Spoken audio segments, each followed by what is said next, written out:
আসসালামু আলাইকুম।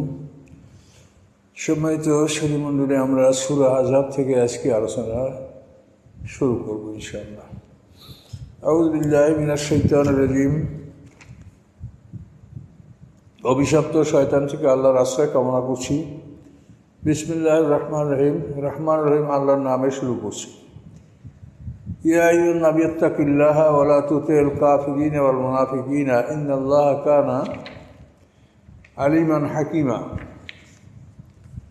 হে নবী সাল্লাল্লাহু আলাইহি সাল্লাম, আল্লাহকে ভয় করুন, কাফের মুনাফিকদের অনুকরণ করবেন না।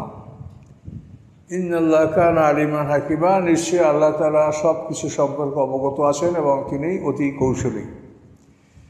তো আমরা সর্বদাই লক্ষ্য করছি যে আল্লাহ তাআলা যে কোনো আদেশ নবীকে করেন, এর উদ্দেশ্য হলো আম জনতাকে বিষয়টা জানিয়ে দেওয়া। অর্থাৎ এই কথাগুলি আমাদের সবাইকে আল্লাহ বলছেন যে আমরা যেন কখনোই আমরা আল্লাহকে ভয় করব এবং কাফের মুনাফিকদের অনুকরণ যেন আমরা না করি। আল্লাহ তাআলা সব কিছু জানেন, সব সম্পর্কে অবগত আছেন, কাজে আল্লাহকে ভয় করে আমাদের এই কাজগুলি করতে হবে। এতে শানে নজুলে বলা হয়েছে যে আবু সুফিয়ান ইবনে হারব, ইকরামা ইবনে আবি জাহেল, তারপর আবি লাওয়ার ইবনে সুফিয়ান সালমা, এরা মদিনায় আসলো। আয়েশা আব্দুল্লাহ ইবনে উবাইয়ের বাড়িতে তারা সেখানে তারা মেহমান হলো এবং আল্লাহর রাসূলের কাছে তারা অনুমতি চাইলো যে আমরা আব্দুল্লাহ ইবনে উবাইয়ের বাড়িতে অবতরণ করেছি এবং আমরা সেখানে তার সাথে কথাবার্তা বলবো। আল্লাহ রাসূল তাদেরকে অনুমতি দিলেন।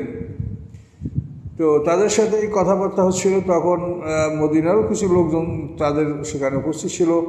ওমর ইবনে খাত্তাব রাদিয়াল্লাহু তাআলা আনহু ছিলেন। তো এখন তাদের কথা হলো যে এই ঘটনাটা হলো উহুদের যুদ্ধের পর এরা মদিনায় গেছিল। তারা বলল যে লাতুজা মানাত, এদের সমালোচনা করা যাবে না এবং বলতে হবে যে এরা শাফাআতের যোগ্য। তো এই কথা বলাতে আল্লাহ রসুলের কাছে কথাটা খুবই কঠিন, খারাপ লাগলো। ওমর ইবনে খাত্তাব বললেন, ইয়া রাসূলুল্লাহ, আপনি আদেশ দেন, আমি এদের হত্যা করব। তো আল্লাহ রসুল বলেন যে আমি এদের কথাবার্তা বলার জন্য অনুমতি দিয়েছি, কাজে এদের সাথে কোনো খারাপ আচরণ করা যাবে না। ততবার ওমর ইবনে খাত্তাব রাদিয়াল্লাহু তাআলা আল্লাহ রসুল আদেশ দিলেন যে তাদেরকে শহর থেকে বেরিয়ে যেতে বলো, তারা বের হয়ে যাক। তো এখানে আবু সুফিয়ান ইবনে হারব, ইকরামা এবং আবি লাওয়ার এরা যে দাবিটা করছিল যে লাতুজ্জা মানাতের সমালোচনা করা যাবে না এবং তারা শাফাত করতে পারে, এ কথা স্বীকৃতি দিতে হবে। তো এই কথাই আল্লাহ বললেন যে ইত্তাকিল্লাহা, হে রাসূল, হে মুমিনগণ, তোমরা আল্লাহকে ভয় করো, কাফের মুনাফিকদের অনুকরণ করবে না। এখানে কাফের হলো এসে আবু সুফিয়ান, ইকরামা, আবি লাওয়ার এবং মুনাফিক হচ্ছে আব্দুল্লাহ ইবনে উবাই। এদের কথা আল্লাহ বলেছেন যে খবরদার এদের অনুকরণ করা যাবে না। ওয়াত্তাবি মা ইউহা ইলাইকা, কি করতে হবে? হে রাসূল, আপনার কাছে ওহির মাধ্যমে যা কিছু আসে আপনি তারই অনুকরণ করবেন। মির রাব্বিকা, আপনার রবের পক্ষ থেকে।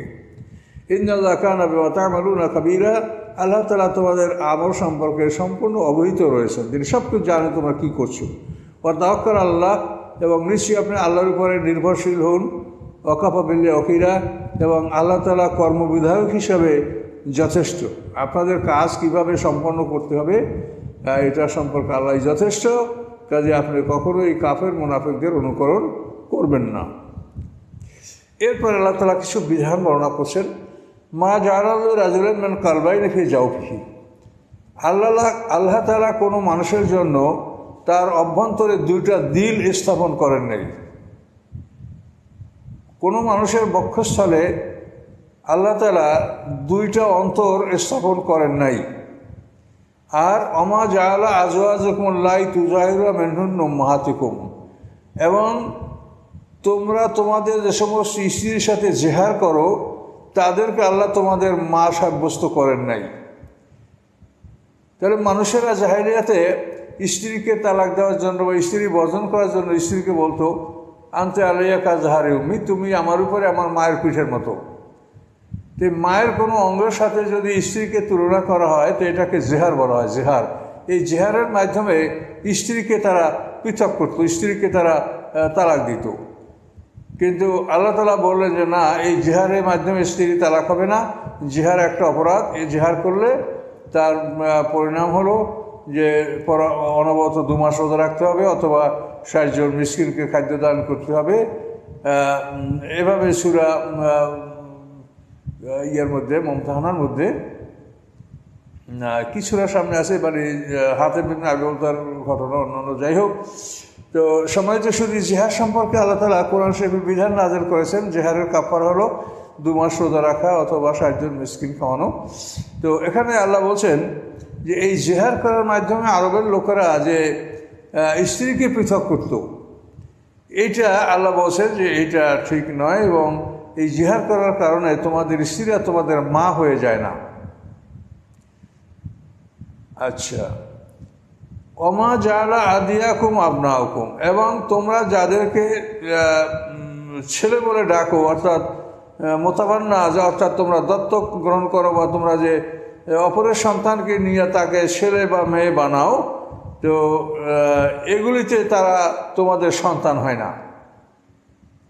জালিকুম কওলুকুম বিআফওয়াহিকুম, এগুলো তোমাদের মুখের কথা। আল্লাহু ইয়াকুলুল হক্কা ওয়া হুয়া ইয়াহদিস সাবিল, আল্লাহ তাআলা সত্য বলেন এবং তিনি সৎ পথ প্রদর্শন করেন। তো এখানে আল্লাহ তাআলা 3টা কথা বললেন। একটা মানুষের হৃদয়ের মধ্যে 2টা অন্তর থাকতে পারে না, একটা মানুষের মধ্যে একটাই অন্তঃকরণ থাকে। মানুষ যে মায়ের পেট থেকে ভূমিষ্ঠ হয়েছে সেই মা ছাড়া মানুষের আর কোনো মা হয় না, মানুষের মা একটাই হয়। আবার তোমরা যে সমস্ত ছেলেদেরকে তোমরা ধর্ম সন্তান, ধর্মপুত্র, যেমন আল্লাহ রসুল সাল্লাল্লাহু আলাইহি ওয়াসাল্লামের যায়েদ ইবনে হারেসা রাসূলকে আব্বা বলতো, এবং আল্লাহ রসুলের ধর্মশীলে বলে পরিচিতি ছিল, আরবের লোকরা তাকে যায়েদ ইবনে মুহাম্মদ বলতো। তো এইভাবে আল্লাহ বলেন যে তোমরা অপরের ছেলেকে এনে যদি তাকে নিজেদের ছেলে বানাও, তাতে সে তোমার ছেলে হয় না। তো এখানে একটা মানুষের ভিতরে 2টা হৃদয় থাকবে না। তারপরে তোমার মায়ের পেট থেকে ভূমিষ্ঠ সেই মা ছাড়া কোনো মানুষ পৃথিবীতে মা হবে না, এবং সন্তান যে পিতার থেকে জন্মগ্রহণ করছে সেই পিতা ছাড়া সন্তানের কোনো পিতা হবে না। একটা সন্তানের 2টা পিতা হতে পারে না, একটা মানুষের 2টা মা হতে পারে না, এবং একটা মানুষের মধ্যে 2টা হৃদয় থাকতে পারে না। এই কথাটা আল্লাহ তাআলা এখানে বলেছেন। এর একটা সারনজিল আছে। আরবে বিখ্যাত একটা মেধাবী লোক ছিল, তার নাম আবু মুআম্মার ফাহারি। সবাই মনে করতো যে তার মধ্যে 2টা কলব আছে, সে যা সরে সে তা ভুলে না, মুখস্থ হয়ে যায়, খুব মেধাবী মানুষ, এবং তাকে মনে করা হতো যে মুহাম্মদ সাল্লাল্লাহু আলাইহি ওয়াসাল্লামের চাইতে ওই লোকটা মেধাবী।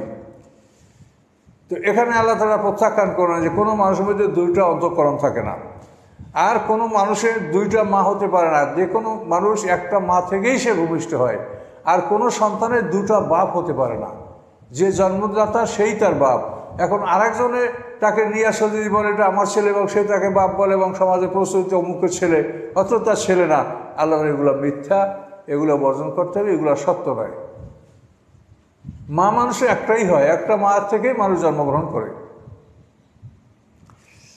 তো এখানে এই মুআম্মার ফাহারি সম্পর্কে তাদের ধারণা যে সে সবচাইতে মেধাবী মানুষ, কিন্তু আল্লাহ তাআলা এই বিষয়টাকে পরিষ্কার করে দিলেন, কোরআনে বলে দিলেন যে না, কোনো মানুষের মধ্যে 2টা হৃদয় হয় না। তো এই জন্য আল্লাহ বলেন, আল্লাহ সত্য বলেন, তিনি সরল পথ দেখান।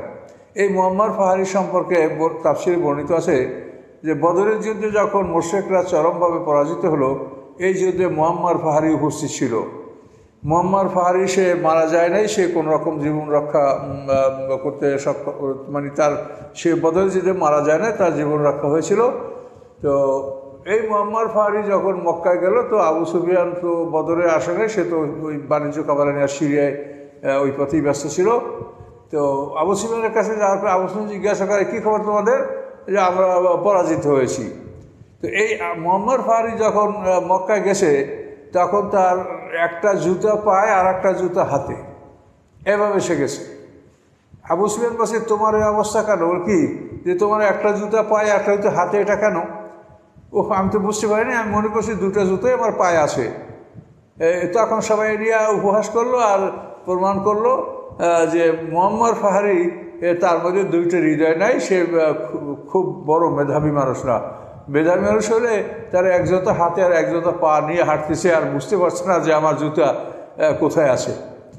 তো এইভাবে আল্লাহ তাআলা এখানে তিনটা কথা আমাদেরকে বললেন যে কোনোভাবেই একটা মানুষের মধ্যে দুটা হৃদয় হয় না, কোনো মানুষের দুটো মা হতে পারে না, কোনো মানুষের দুটো পিতা হতে পারে না। যে মায়ের পেট থেকে সে হয়েছে মা, আর যে পিতা জন্মতা সে হয়েছে পিতা। এরপরে যে মানে যেটা সন্তানকে গ্রহণ করে তাকে নিজের ছেলে বানানো হয় বা কাউকে মা বানানো হয়, এই সমস্ত বিষয়গুলি শরীয়তে সম্পূর্ণ আল্লাহ নিষিদ্ধ ঘোষণা করেছেন। উদুহুমলে আবাহিম, তাদেরকে তাদের বাবার নামে ডাকো। এই মানুষরা যে পিতার থেকে জন্মগ্রহণ করেছে তোমরা সেই মানুষটাকে তার বাবার নামে ডাকো। হু আকসাতু ইনদাল্লাহ, এটা আল্লাহর কাছে ন্যায় বিচার। ফাইলাম তাআলামু আবাহুম, আর যদি তোমরা তাদের বাবার নাম না জানো, বাবা সম্পর্কে তোমরা যদি এমন হয় যে তার বাবাকে জানা যায় না কে, যেমন জিয়াদ ইবনে আবিহে, জিয়াদ ইবনে সুমাইয়া ইতিহাসে এরকম মানুষের নাম দেখা যাচ্ছে। যদি তোমরা তাদের বাবার নাম না জানো তো এখনও দিন, তাহলে তারা তোমাদের দিনের ভাই, কোনো সমস্যা নাই, ওটা নিয়ে তোমার চিন্তার বিষয় নাই। আর যার বাবার পরিচয় পাওয়া যায় না তারও কোনো অপরাধ নাই। অপরাধ হলে সে যদি তার পিতামাতা জেনা করে থাকে তারা দায়ী, কিন্তু সন্তান দায়ী না। এই জন্য আল্লাহ বলছেন যে যদি বাবার নাম জানো ভালো, বাবার নামে ডাকো, আর যদি না জানো তারা তোমাদের দিনের ভাই, মাওয়ালিকুম, এবং তোমাদের তারা বন্ধু। ওয়ালাইসা আলাইকুম জুনাহুন ফিমা আখতাতুম বিহি, যদি বাবার নাম না জানো তার তোমার দিনের ভাই অথবা তোমাদের বন্ধু, তোমাদের উপরে গুনাহ হবে না ইতিপূর্বে যে তোমরা অপরাধগুলি করেছো। অর্থাৎ ইতিপূর্বে তোমরা এরকম, এমনকি আল্লাহ রসুল এই যায়েদ ইবনে হারেসাকে তার নিজের সন্তান হিসাবে পরিচয় তার লাভ হয়েছিল। আল্লাহ রসুল তাকে নিজের সন্তান ঘোষণা করেছিলেন। এই বিধান আসার আগে মানুষেরা তাকে যায়েদ ইবনে মুহাম্মদ বলতো, এবং পরবর্তীতে এই বিধান আসার পরে আল্লাহ রসুল তাকে যায়েদ ইবনে হারেসা বলেই ডাকেন। এবং এই ব্যাপারে খুব বড় ঘটনা আমরা এই কোরআনে এখানে পাবো যে ধর্মছেলে ছেলে না, ধর্মছেলে বধূ পুত্রবধূ নয়, এবং পুত্রবধূ হারাম, এখানে ধর্মছেলের পুত্রবধূ হারাম নয়। এই সমস্ত বিষয় সম্পর্কে আমরা সামনে বিস্তারিত জানতে পারবো। আল্লাহ বলেন ওয়ালাকিম্মা তাআম্মাদাত কুলুবুকুম, তোমরা অসাবধানতার জন্য যেটা করছো এটা তোমাদের জন্য অপরাধ হবে না, কিন্তু তোমরা মনের দৃঢ়তা নিয়ে যদি কোনো কাজ করো তো সেটা আল্লাহ পাকড়াও করবেন। অর্থাৎ এই বিধান আসার পরে যেন আর তোমাদের মধ্যে এই ধরনের কাজ করার হিম্মত তোমাদের অন্তরে না থাকে। ওয়াকানা আল্লাহু গাফুরার রহিমা, আর আল্লাহ তাআলা সর্বদাই ক্ষমাশীল এবং দয়াশীল। কাজেই তোমাদের যে ভুলভ্রান্তিগুলি ইসলামের আগে আসছে, সামাজিক প্রথা তোমাদের মধ্যে ছিল, ভুলভ্রান্তি ছিল, এগুলো আল্লাহ তাআলা ক্ষমা করে দিচ্ছেন। আর নবী আওলা বিল মুমিনিন আনফুসিহিম, নবী মোমেনদের কাছে তার জীবনের চাইতেও প্রিয়। নবী তার জীবনের চেয়েও গুরুত্বপূর্ণ, অর্থাৎ তোমার জীবনের যতখানি গুরুত্ব তোমার কাছে, তুমি তোমার জীবনকে যতখানি ভালোবাসো, নবীকে তার চাইতে বেশি ভালোবাসতে হবে।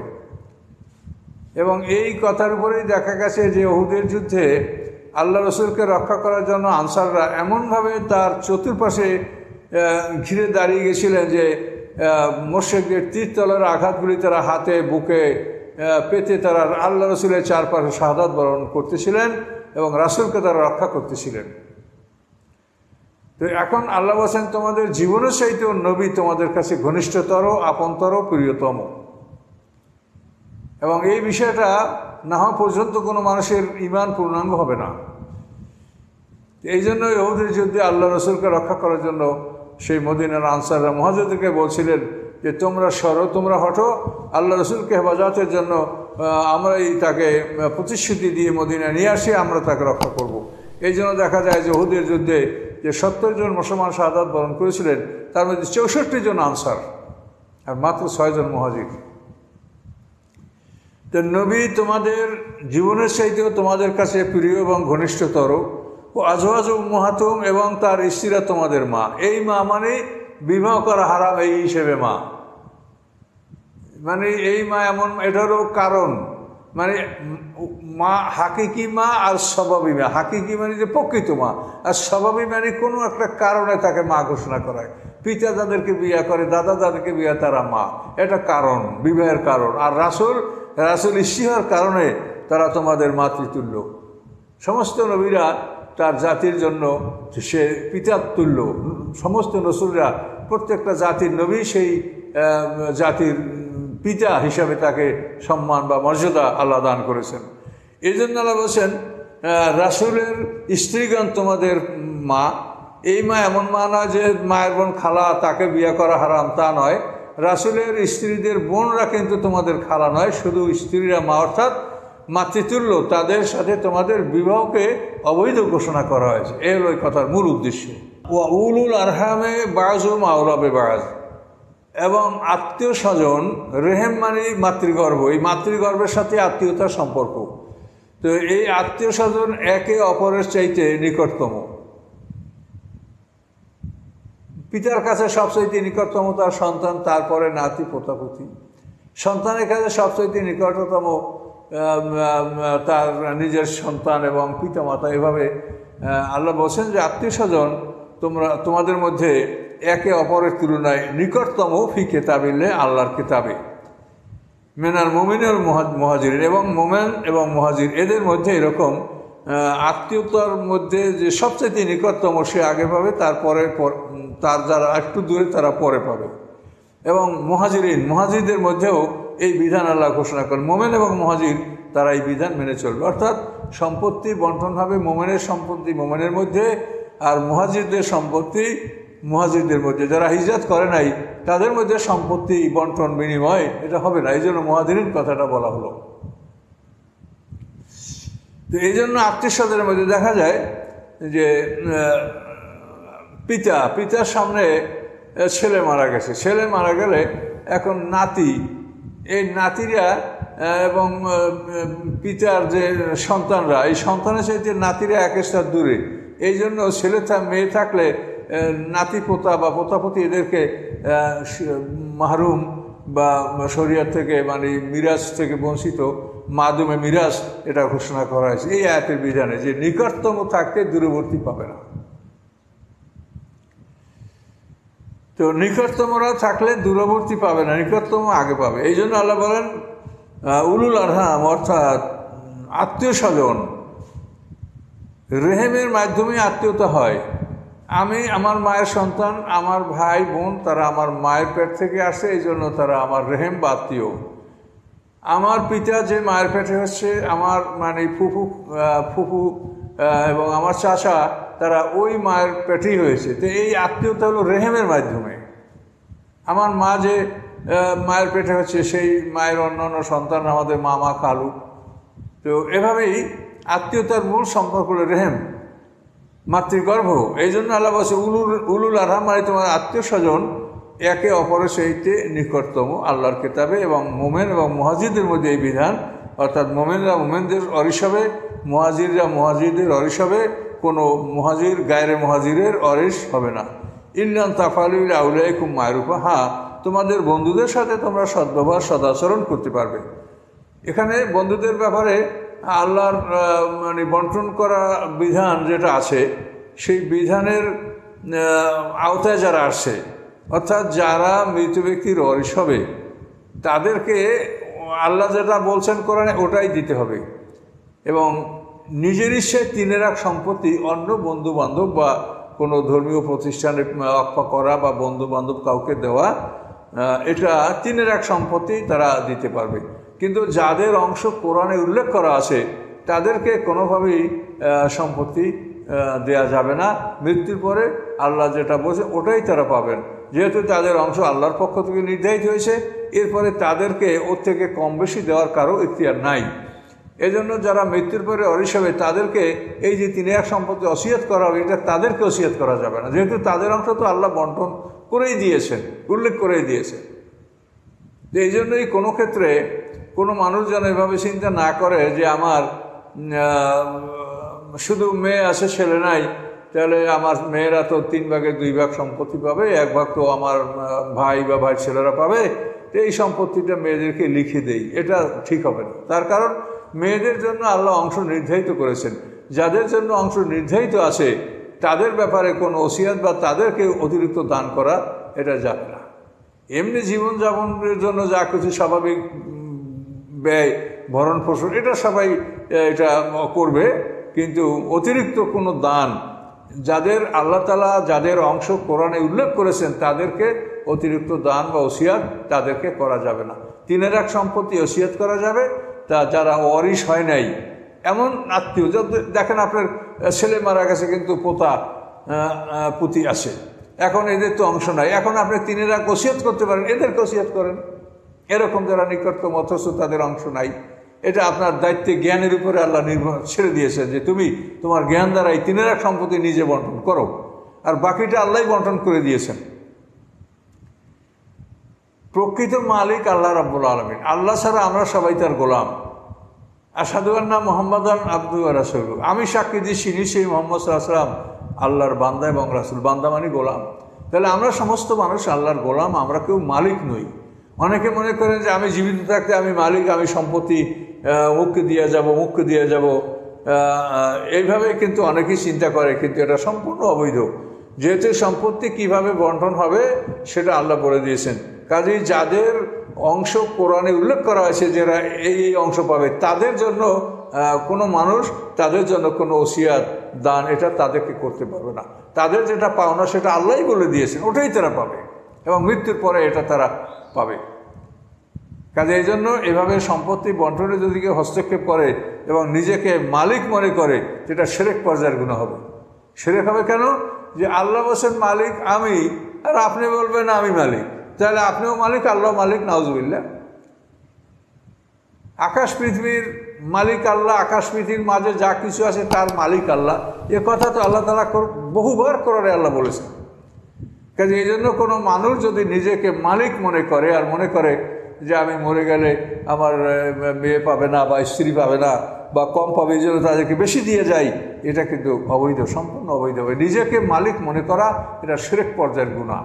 আমরা গোলাম, আমাদের মালিক আল্লাহ তাআলা, আমাদের কাছে সম্পদ আছে এর মালিকও আল্লাহ। কাজে এই সম্পত্তি তিনি বন্টন করার জন্য বিধান দিয়েছেন এবং যাদের অংশ তিনি কোরআনে উল্লেখ করেছেন তাদেরকে ওর বেশি কম দেওয়ার কোনো অধিকার আমাদের নাই। হ্যাঁ, অধিকার এতটুকু আমাদেরকে দিয়েছেন যে 3/1 সম্পত্তি তুমি অন্যত্র, অর্থাৎ যাদের অংশ কোরআনে উল্লেখ করা হয় নাই তাদের মধ্যে তোমার ইচ্ছায় তুমি 3/1 সম্পত্তি বন্টন করতে পারো, 3/1 বেশি তুমি দিতে পারবে না। তোমার যদি ওয়ারিশ নাও থাকে 3/1 বেশি সম্পত্তি তুমি ওসিয়াত করতে পারবে না, ওটা যারা পাবে তারা পাবে। একান্ত কেউ না থাকলে বাইতুল মালে মানে সরকারি তহবিলে জমা হবে, কিন্তু তারপরও আল্লাহর বিধানের বাইরে কারো সম্পত্তি বন্টন করার ইখতিয়ার নাই। কানা জালিকা ফিল কিতাবে মাসতুরা, আল্লাহ বলেন এই বিষয়গুলি কিতাবে লাইনে লাইনে এগুলিকে লিপিবদ্ধ করা হয়েছে, অর্থাৎ স্পষ্টভাবে বলে দেওয়া হয়েছে যে সম্পত্তি কে কতখানি পাবে। মারা যাওয়ার পরে মৃত ব্যক্তির সম্পত্তি, ধন সম্পদ কে কতখানি পাবে এটা বিস্তারিত বর্ণনা করা হয়েছে। কাজে যাদের অংশ কোরআনে উল্লেখ করা আছে তাদেরকে ওই অংশের কমও দেওয়া যাবে না, বেশিও দেওয়া যাবে না, ওসিয়াতও করা যাবে না। শুধু 3/1 সম্পত্তি এদের বাইরে ওসিয়াত করা যাবে। আমরা গোলাম, আল্লাহর আইন মানতে আমরা বাধ্য থাকবো, আর আল্লাহর আইন না মানলেই জাহান্নাম।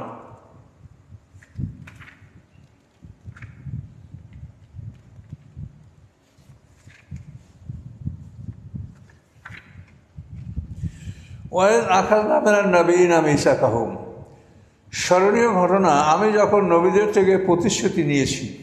প্রতিশ্রুতিটা কি? যে তোমাকে এই কিতাব দান করা হলো, এটাকে তুমি প্রচার করবে, আর তোমার পরে যদি কোনো নবী আসে, তোমার সাথে যদি সেই নবীর দেখা হয় অথবা তোমার সাথে দেখা হলো না, তোমার উম্মতের সাথে দেখা হবে, তো অবশ্যই তোমরা সেই নবীর প্রতি ঈমান আনবে, তাকে সাহায্য করবে। এই প্রতিশ্রুতি গ্রহণ না করে আল্লাহ তাআলা কোনো নবীকে কিতাব দান করেন নাই। সেই কথা আল্লাহ বলছেন, স্মরণীয় ঘটনা যখন নবীদের থেকে প্রতিশ্রুতি গ্রহণ করা হয়েছে, অমেনকা, এবং আপনার থেকেও প্রতিশ্রুতি গ্রহণ করা হয়েছে যে আপনাকে যে আসমানি কিতাব দান করা হয়েছে এটা আপনি সঠিকভাবে পুরোভাবে প্রচার করবেন, একটা আয়াত যেন প্রচার করতে বাকি না থাকে। অমেন নূহ, এবং নূহ আলাইহিস সালাম থেকেও প্রতিশ্রুতি নেওয়া হয়েছে, ইব্রাহিম আলাইহিস সালাম থেকে প্রতিশ্রুতি নেওয়া হয়েছে, মুসা আলাইহিস সালাম থেকে প্রতিশ্রুতি নেওয়া হয়েছে, ঈসা ইবনে মরিয়ম থেকে প্রতিশ্রুতি নেওয়া হয়েছে। সকল নবীদের থেকে আল্লাহ প্রতিশ্রুতি নিয়েছেন। ও আকাল নামের মিশাকান গালিদা, আল্লাহ বলেন তাদের থেকে আমি শক্ত প্রতিশ্রুতি নিয়েছি। বিশেষ করে মুহাম্মদ সাল্লামের পূর্বের নবীদের থেকে প্রতিশ্রুতিগুলি এরকমই ছিল যে তোমাদের পরে যদি কোনো নবী রসুল আসে, কোনো আসমানি কিতাব আসে, তোমরা সেই নবী রসুলের উপর ঈমান আনবে, আসমানি কিতাব ঈমান আনবে এবং সেই নবী রসুলকে তোমরা সাহায্য করবে। এই প্রতিশ্রুতি গ্রহণ না করে আল্লাহ তাআলা কোনো নবীকে আসমানি কিতাব দান করেন নাই। এই প্রতিশ্রুতি আল্লাহ গ্রহণ করেছেন কেন? আল্লাহ লিয়াসাল্লাহ সাদিকিনা আনসাদকে, সত্যবাদীদেরকে তাদের সত্যবাদিতা সম্পর্কে জিজ্ঞাসা করা হবে। এই প্রতিশ্রুতি গ্রহণ করা হয়েছে এবং এই প্রতিশ্রুতির উপরেই তাদেরকে হাসে ময়দানে প্রশ্ন করা হবে যে তারা তাদের প্রতিশ্রুতিগুলি সঠিকভাবে পালন করেছে কি না। মুহাম্মদ সাল্লাম যেহেতু খাতামান নবী, তারপরে আর নবী আসবে না, কাজেই তাকে পরের নবীর এর উপর ঈমান আনার প্রতিশ্রুতি না হয় না, শুধু প্রতিশ্রুতি না হয়েছে পুরো কোরআন প্রচার করতে হবে। বাল্লিগ মা উনজিলা ইলাইকা মির রাব্বিক, হে রাসূল, রবের পক্ষ থেকে আপনার প্রতি যা অবতীর্ণ হয়েছে এটা পুরোপুরি আপনি তাবলীগ করুন। ওয়াল্লাম তাফাল ফামা বাল্লাগতা রিসালাতাহু, কোনো একটা আয়াতের প্রচার যদি বাকি থাকে তাহলে মনে করা হবে যে আপনি তাবলীগ করেন নাই, অর্থাৎ একটা অবশিষ্ট থাকা পর্যন্ত আপনার থেকে এই তাবলীগ আল্লাহ তাআলা গ্রহণ করবেন না। তো আল্লাহ তাআলা প্রতিশ্রুতি নিয়েছেন, এই প্রতিশ্রুতির ব্যাপারেই কিয়ামতে জিজ্ঞাসা করা হবে, তোমাদেরকে আমি যে প্রতিশ্রুতি তোমাদের গ্রহণ করেছিলাম তোমরা কতখানি সেই প্রতিশ্রুতি পালন করেছো। নূহ আলাইহিস সালামকে জিজ্ঞাসা করা হবে যে তুমি তোমার উম্মতকে দাওয়াত দিয়েছো কিনা। উম্মতকে বলা হবে তোমাকে পয়গম্বর দাওয়াত দিয়েছি কিনা। উম্মত বলছে না, দাওয়াত দেয় নাই। তখন নূহ আলাইহিস সালাম তার এই তিনি যে বলবেন আমার দাওয়াত দিয়েছি, এবারে তিনি উম্মতে মুহাম্মদীকে সাক্ষী হিসাবে মানবেন যে তারা আমার সাক্ষী। তখন আমরা নূহ আলাইহিস সালামের পক্ষে সাক্ষী দিব যে নূহ আলাইহিস সালাম তার জাতির কাছে দাওয়াত পৌঁছে দিয়েছেন। তখন ওরা বলবে যেটা তোমাদের জুনিয়র, এরা আমার কেমন সাক্ষী হয়। তখন আমরা বলবো যে আমাদের নবী আমাদেরকে আসমানি কিতাব কোরআনের মাধ্যমে আমাদেরকে এই বিষয় জানিয়েছেন, তাই আমরা সাক্ষী দিচ্ছি। আবার নবী আমাদের উপরে এটা সাক্ষীটা কনফার্ম করবেন যে হ্যাঁ আমি তাদেরকে কোরআনের মাধ্যমে এই কথা শুনিয়েছি যে নূহ আলাইহিস সালাম তার জাতিকে দাওয়াত দিয়েছেন। এভাবে হাসরের ময়দানে এগুলি জিজ্ঞাসাবাদ করা হবে এবং প্রত্যেকটা বিষয়কে চূড়ান্ত করা হবে। ওয়া'আদ্দা লিল কাফিরিনা আযাবান আলীমা, আর যারা কাফের অবিশ্বাসী আল্লাহ বলেন তাদের জন্য আমি বেদনাদায়ক শাস্তি প্রস্তুত রেখেছি। ইয়া আইয়ুহাল্লাযীনা আমানু উযকুরু নি'মাতাল্লাহি আলাইকুম, হে ঈমানদারগণ স্মরণ করো তোমাদের উপরে আল্লাহর নিয়ামত। নিয়ামতগুলি কি? সামনে আল্লাহ বলছেন নিয়ামত তো অশেষ নিয়ামত, কিন্তু এখানে যে নিয়ামতের কথা বলা হয়েছে সেটা হলো এই যে যা আতকুম জুনুদুন, যখন তোমাদের কাছে এসেছিল বাহিনী, অর্থাৎ এই জঙ্গে আহজাব বা খন্দকের যুদ্ধ সম্পর্কে আল্লাহ তাআলা এই বিষয়গুলি আমাদেরকে অবহিত করছেন যে যখন তোমাদের কাছে বাহিনী আসছিল, তো বাহিনী অর্থাৎ খন্দকের যুদ্ধে মদিনা আক্রমণ করার জন্য মক্কার সমস্ত মুশরিকরা একত্রিত হয়ে হুয়াই ইবনে আখতাব, তারপরে অন্যান্য ইহুদি নেতা কাব ইবনে আসাদ, তারপর আবুল হুকায়ক কেনানা, এই সমস্ত ইহুদিদের বড় বড় সমস্ত নেতারা উহুদের যুদ্ধের পরে মক্কায় গিয়া সমস্ত কাফেরদেরকে উত্তেজিত করেছে, তাদেরকে একমত করেছে। ফলে গোতফান, হাওয়াজিন, আশজা, কুরাইশ, তিহামা এই সমস্ত অঞ্চলের মুশরিকদেরকে একত্র করে হুয়াই ইবনে আখতাব এটা সংগঠক। হুয়াই ইবনে আখতাব সাফিয়ার পিতা, যেই সাফিয়াকে আল্লাহ রাসূল খায়বারে যুদ্ধে পরে বিয়া করেছিলেন, এদের নেতৃত্বে সমস্ত কাফেরদেরকে একত্রিত করে যে মদিনা আক্রমণ করা হয়েছিল ৫ম হিজরিতে, সেই কথাটা আল্লাহ এখানে বলছেন যে যখন তোমাদের কাছে সম্মিলিত বাহিনী আসছিল, আসার পরে তারা ১ মাস পর্যন্ত মদিনাকে অবরুদ্ধ করে রেখেছিল। আল্লাহ বলেন ফারসালনা আলাইহিম রিহান, তাদের উপরে আমি বাতাস প্রেরণ করেছিলাম। মানে ১ মাসের শেষ দিকে ২০ দিন পরে তাদের উপরে বৃষ্টি, ঝড়, ঠান্ডা বাতাস প্রবাহিত হতে থাকলো, যাতে তারা ময়দানে টিকতে পারতেছিল না। আর কি জুনুদান লাম তারাহা, তাদের মধ্যে আমি এমন বাহিনী পাঠিয়েছিলাম যা তোমরা দেখো নাই। সে বাহিনীটা কী ছিল? যে দূরে দূরে আল্লাহর ফেরেশতারা ঝাঁকে ঝাঁকে এসে নারায়ে তাকবীর, আল্লাহু আকবার এই ধ্বনিগুলো তারা শুনতে পাইত। শুনে সবাই একে অপরকে জড়াই ধরতো, বলতে হালুম্মা ইলাইয়া হালুম্মা, আমার কাছে ভয় লাগে, ভয় জড়সড় হয়ে যেত। এই যে ধ্বনি মুসলমানদের নারায়ে তাকবীর আল্লাহু আকবার কোথার থেকে আসছে, কিন্তু এই ধ্বনিগুলি ছিল ফেরেশতাদের ধ্বনি। এর দ্বারা তাদেরকে ভীত সন্ত্রস্ত করা হয়েছিল, তাদের হতবল করা হয়েছিল, যা তাদের মনোবল নষ্ট হয়েছিল। একদিকে ঝঞ্ঝাবায়ু বাতাস, যার ফলে তাদের তাঁবু ছিঁড়ে গেছিল, তাদের লোকরি ভিজে গেছিল, তাদের খাদ্যখাদক ভিজে গেছিল, খাবার শেষ হয়ে গেছিল। এই বিভিন্ন রকমের আল্লাহ তাআলা তাদের মুসিবত চাপিয়ে দিয়েছিলেন। সেই কথাটা বলেন যে তোমাদের প্রতি আল্লাহর নেয়ামত যে এই বাহিনী তোমাদের উপরে আসছিল, তখন মদিনায় যোদ্ধা সাহাবী অর্থাৎ যুদ্ধ করার মতো উপযুক্ত সাহাবী 3000-এর বেশি ছিল না। এমন অবস্থা ওরা 20,000 লোক নিয়ে মদিনায় আক্রমণ করেছিল। এই ঘটনা আমরা সামনে পাবো ইনশাল্লাহ। আল্লাহ বলেন তাদের উপর আমি বাতাস প্রেরণ করেছিলাম, জুনুদ আল্লাম তারাহা, এমন বাহিনী পাঠিয়েছিলাম যা তোমরা দেখো নাই। অর্থাৎ এই ফেরেশতারা দূরে বসে তারা নারায় তাকবীর দিচ্ছিল। অখন আল্লাহ বিমা তা'মালুনা বাসীরা, আল্লাহ তাআলা তোমাদের আমল সম্পর্কে সম্পূর্ণ দর্শক। তোমাদের জন্য কখন কি প্রয়োজন হবে এ আল্লাহর পক্ষ থেকে তোমরা সেই সাহায্যগুলি ধারাবাহিকভাবে তোমরা লাভ করবে ইনশাল্লাহ, কোনো ভয় তোমাদের নাই। এই আহজাব যুদ্ধ সম্পর্কে এই বিবরণটা দিয়েছেন, তো এটা খুব বিরাট বিবরণ। তো আমরা এটা ধীরে ধীরে এটা মানে কথাগুলি শুরু করছি। তো উহুদের যুদ্ধের পরপরই ইহুদি বনু নজির বহিষ্কার হলো, এবং এই বনু নজিরের সর্দারি ছিল হুয়াই বিন আখতাব, তারপর কেনানা, আবুল হোকাইক, এরা ওই ইহুদিদেরই নেতা। তো এরা যখন উহুদের যুদ্ধের পর বহিষ্কার হলো, তখন এরা মক্কায় চলে গেল, গিয়ে আবু সুফিয়ানকে বলল, এবং এভাবে তারা অন্যান্য সমস্ত কাফের গোত্রকে তারা এই যুদ্ধের জন্য একত্রিত করলো যে তারা মদিনা আক্রমণ করবে, এবং সবাই মিলে আক্রমণ করলে এটা তো একদিন বা একদিনের একাংশের মধ্যেই একাংশের সময়ের মধ্যেই তারা এটা জয়যুক্ত মানে মদিনা দখল করতে পারবে। এটা তাদের কাছে খুব একটা সামান্য বিষয় ছিল। এভাবে মানে তারা সমস্ত মুশরিক দলগুলি, যেমন সাকিব, হাওয়াজিন, গোতবান, আশজা, ফাজারা এরা, এবং কুরাইশের মধ্যে কুরাইশ, তেহামা, এই সব সৈন্য, তো এই কুরাইশরা এরা আবু সুফিয়ানের নেতৃত্বে তারা একত্রিত হচ্ছিল।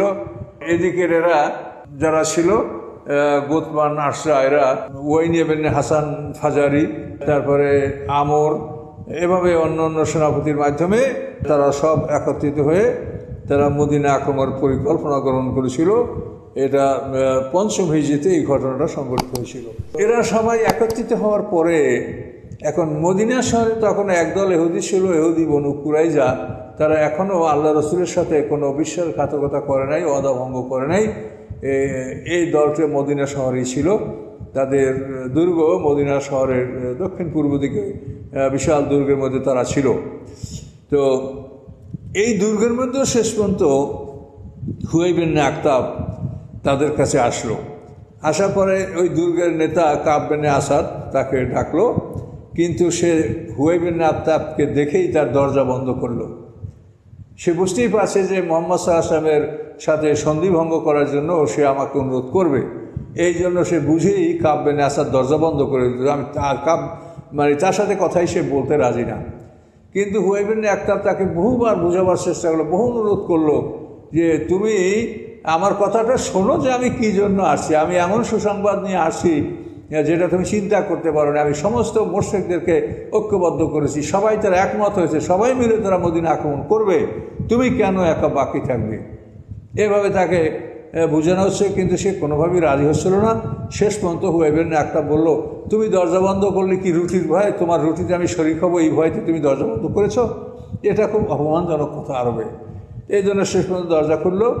খোলার পরে হুয়াই বিন আখতাব তাকে বোঝাবার চেষ্টা করলো যে আমি সমগ্র আরব জাতিকে মদিনার বিরুদ্ধে একত্রিত করেছি, কাজেই তোমরা ভিতর থেকে আমাদের কিছু অস্ত্র বা খাদ্য এগুলি সরবরাহ করতে পারলে তাতেই হবে। তোমরা যদি সরাসরি মাঠে না যাও তাতে আমাদের কোনো আপত্তি নাই, কিন্তু তোমরা আমাদের সাথে ঐক্যমত পোষণ করো। তো এইভাবে শেষ পর্যন্ত কাব বিন আসাদ রাজি হচ্ছিলই না। শেষ পর্যন্ত হুয়াই বিন আখতাব বলল যে দেখো, এই যুদ্ধের পরে যদি আবু সুফিয়ান তোমাদেরকে ফেলে চলে যায়, তাহলে আমি তোমাদের এই তাঁবুতেই থাকবো, এই ক্যাম্পেই থাকবো, এই দুর্গে থাকবো। তোমাদের যা হয় আমারও তাই হবে, আমি তোমাদেরকে ফেলে চলে যাব না, আমি তোমাদের সাথেই থাকবো। এইভাবে কথাবার্তা বলার পর শেষ পর্যন্ত কাব বিন আসাদ সে রাজি হয়ে গেল। মদিনা সনদের কপিটা ছিঁড়ে ফেললো এবং ঘোষণা করলো যে সেও মুশরিকদের সাথে একমত। তো এই খবর যখন আল্লাহ রসুল জানতে পারলেন যে মদিনা শহরের ভিতরে যে ইহুদি বনু কুরাইজা তারাও মুশরিকদের সাথে একমত হয়েছে, তখন আল্লাহ রসুল এই বিষয়টা পরীক্ষা করার জন্য কয়েকজন মুসলিম নেতা সেখানে পাঠিয়েছিলেন এবং আল্লাহ রসুল বলেছিলেন যে সত্যিই যদি তারা মুশরিকদের সাথে ঐক্যমত পোষণ করে আর আমাদের সাথে সন্ধি ভঙ্গ করে থাকে তো বিষয়টা যেন স্পষ্ট করে না বলা হয়, ইঙ্গিতে আমাকে বলবে যাতে আমি বিষয়টা বুঝতে পারি। তো মুসলমানদের কয়েকজন নেতা সাদ বিন মুআজ, সাদ বিন উবাইদ এবং অন্যান্য নেতা উসাইদ বিন হুযাইর এই ধরনের প্রথম শ্রেণীর সাহাবী আনসার তাদেরকে এই খবরটা নেওয়ার জন্য পাঠানো হলো। তারা দেখলো যে হ্যাঁ অবশ্যই তারা মুহাম্মদ সাল্লামকে মুসলমানকে অবৈধ ভাষায় গালিগালাজ করছে, খুব খারাপ কথাবার্তা বলছে। এটা শুনে এসে তারা আল্লাহ রসুলকে বললেন আদলু আল কারা। আদলু আল কারা অর্থ হলো যে আদলু আল কারা এই যে হযরত খুবাইব রাদিয়াল্লাহু তাআলা শাহাদাত বরণ করেছেন তার সাথে যারা বিশ্বাসঘাতকতা করে তাকে হত্যা করেছিল আদলু আল কারার লোক, তো এই কথাটা বললেই আল্লাহ রসুল বুঝতে পারবেন যে বিশ্বাসঘাতকতা। আদলু আল কারা মানে বিশ্বাসঘাতকতা। তো যখন এসে তারা বলল আদলু আল কারা, তখন আল্লাহ রসুল মদিনার মসজিদে তিনি শুয়ে পড়লেন। এতই তার কাছে বিষয়টা ভারী লাগলো যে তিনি শুয়ে পড়লেন যে হায় হায় সমস্ত মুশরিকরা একত্রিত হয়েছে, এরপরে ভিতরে ছিল ইহুদি বনু কুরাইজা, তারাও একত্রিত হয়েছে, তাহলে কিভাবে এইটা মানে শেখ দেওয়া যাবে? এই জন্য আল্লাহ রসুল খুবই চিন্তিত হয়ে পড়ছিলেন। চিন্তিত হয়ে পরে তিনি সাহাবায়ে কেরামদেরকে নিয়ে পরামর্শ করলেন যে এরা যদি এইভাবে মদিনা আক্রমণ করে আমরা মদিনা শহরকে কীভাবে রক্ষা করব। তো আল্লাহর মর্জি, ইতিমধ্যে সালমান ফারসি রাদিয়াল্লাহু তাআলা আনহু যার ইতিহাস আমরা বলেছি যে আল্লাহ রসুলের সাথে দেখা করার জন্য তিনি অন্তত 10 বার গোলাম হিসেবে বিক্রি হয়েছেন। তার বাড়ি হলো পারস্যে, তার পিতার নাম বদকশা এবং তার পিতা ছিল অগ্নিপূজক। সেখান থেকে এসে ইসলাম গ্রহণ করে প্রথমে খ্রিস্টান হয়েছেন, তারপরে এই খ্রিস্টান ধর্মের মধ্যে পার হতে হতে ইসলামে এসে সে দশমবার গোলাম হিসেবে ইহুদির বাড়িতে বিক্রি হয়েছিল, মদিনার একটা ইহুদির বাড়িতে। সেখান থেকে আল্লাহ রসুল তাকে মুক্ত করেছিলেন। এই মুক্ত হওয়ার পরে সালমান ফারসি এইমাত্র প্রথম যুদ্ধে মুসলমানদের সাথে অংশগ্রহণ করার সৌভাগ্যতা লাভ হয়েছিল। এই সালমান ফারসি আল্লাহ রসুলকে পরামর্শ দিলেন যে আমরা পারস্যে যখন বিদেশিদের মাধ্যমে আক্রান্ত হতাম, আমরা যদি দেখতাম যে তাদের সাথে আমরা পারবো না বা শহর রক্ষা করতে আমাদের কষ্ট হবে, তখন আমরা পরীক্ষাকরণ করে শহরকে আটকে দিতাম, যার ফলে বিদেশিরা শহরের মধ্যে প্রবেশ করতে পারতো না।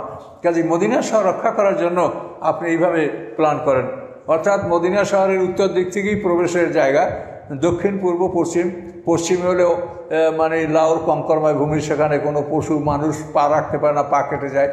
তারপরে দক্ষিণ পূর্ব অঞ্চলটা ইহুদিদের মানে দুর্গ দ্বারা ঘেরা, সেখানে ছোট ছোট গলি আছে যেখান থেকে ওই বাড়ির মানুষগুলো বেরোতে যাতায়াত করতে পারে, কিন্তু সৈন্যবাহিনী ঢোকার মতো রাস্তা নাই। রাস্তা একমাত্র মদিনার উত্তর দিক থেকে, উহুদ প্রান্তর থেকে। তো এই জন্য সালমান ফারসি আল্লাহ রসুলকে এইভাবে প্ল্যান দিলেন যে শিলা পর্বতকে পিছনে রেখে উহুদ পর্বত এবং শিলা পর্বত এর মাঝখানে যে মদিনায় ঢোকার প্রশস্ত রাস্তা প্রায় 3 মাইল পর্যন্ত, এই রাস্তাটা মানে খন্দক খুদে পরীক্ষাকরণ করে ডিশ খনন করে এটাকে শহরটাকে আমরা আটকাই দেব। এবং আল্লাহ রসুল এইভাবে এই পরিকল্পনা তার গ্রহণ করলেন এবং আল্লাহ রসুল এই 3 মাইল মদিনার উত্তর দিকে শিলা পর্বতকে পিছনে রেখে উহুদ পর্বতকে সামনে রেখে তার মাঝে এই খন্দক খোদার পরিকল্পনা গ্রহণ করলেন। এবং আল্লাহ রসুল ঘোষণা করলেন যে 40,000 জায়গা 10 জন সাহাবী, 10 জনের একটা গ্রুপে তারা 40,000 জায়গা খনন করবে, 10 হাত গভীর 20 হাত চওড়া, এবং মাটিগুলি সব মদিনার সাইডে এক কিনারায় উঠাতে হবে। এভাবে আল্লাহ রসুল নিজ হাতে নকশা করে করে মেপে মেপে নকশা করে করে দিলেন, 10 জনকে ভাগ করে দিলেন। এই এতটুক 40,000 জায়গা 10 জন, এবং তোমরা এই 10 হাত গভীর 20 হাত চওড়া এই খন্দক খুঁজবে, মাটিগুলি মদিনার দিকে তুলবে। এভাবে আল্লাহ রসুল পরীক্ষাকরণ করার প্ল্যান গ্রহণ করেছিলেন। ফলে এই যুদ্ধে কাফেররা মদিনা শহরে প্রবেশ করতেই পারে নাই, এবং এই যুদ্ধের বিস্তারিত বিবরণ আমরা ধীরে ধীরে সামনে পাবো এবং আমরা ইনশাল্লাহ আলোচনা করব। তো এইভাবেই আল্লাহ তাআলা মানে সব কিছুই মানুষের মনের মালিক আল্লাহ, তিনি মানুষের অন্তরে এই বুদ্ধি, বিশেষ করে হযরত সালমান ফারসির পরামর্শে এভাবে এমন একটা কাজ করা হয়েছিল যে ওরা এসে হতভম্ব হয়ে গিয়েছিল। আরবের ভূমিতে কোনোদিন ওরা এই অবস্থা দেখে নাই যে খন্দক খুদে একটা শহরকে এরকম আবদ্ধ করে দেওয়া হয়। শেষ পর্যন্ত ওরা মদিনা শহরে ঢুকতেই পারে নাই। 1 মাস পর্যন্ত বাইরে বসে তীর তলোয়ার পাথর মারা, এভাবে তারা চেষ্টা করে শেষ পর্যন্ত মানে তারা বিফল কাম হয়ে তারা শেষ পর্যন্ত ফিরে যেতে বাধ্য হয়েছিল। তো এই ঘটনাটার উপরেই এই সূরাটা নাযিল হয়েছে এবং এই সূরাটার নাম আহজাব। আহজাব শব্দের অর্থ হলো সম্মিলিত বাহিনী। কাজে এই সম্মিলিত বাহিনী সম্পর্কে আরও বিস্তারিত আলোচনা আমরা ধীরে ধীরে সামনে আগাবো এবং আরও বিস্তারিত আলোচনা ইনশাআল্লাহ আমরা এগুলো করব।